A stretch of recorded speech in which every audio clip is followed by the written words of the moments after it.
تاسو ته پته ده چې د حکومت له طرف نه د نامعلوم مدته پورې د سنجي سټیشنو بندولو اعلان شوی دی.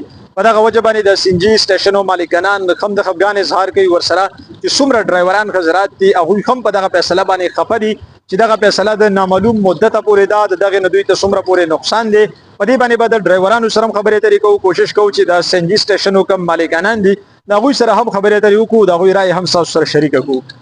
یاره جی بس خوشا پرې خو دوره په موبایل راغلو چې یاره سبا نه به انشاءالله کنکلوي تو امکان شته دی سبا.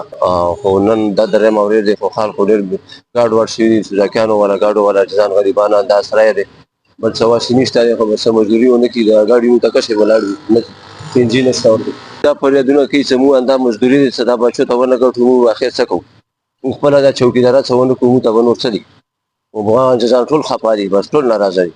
چې بهر پایپ لاین هغه شوی هغه باندې کار شروع دی، بس سبا ته به انشاءالله مکمل شي. بس دا خبره کوي.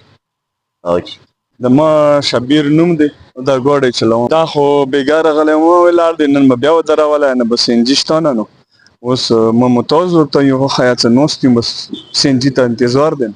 نو ډیزلو بندوبست هغه پوره کولی نه شي. نو هغه څه پوره کړي خبره څه 500 دا 400 لیټر دی هغه شته پوره کولی شي.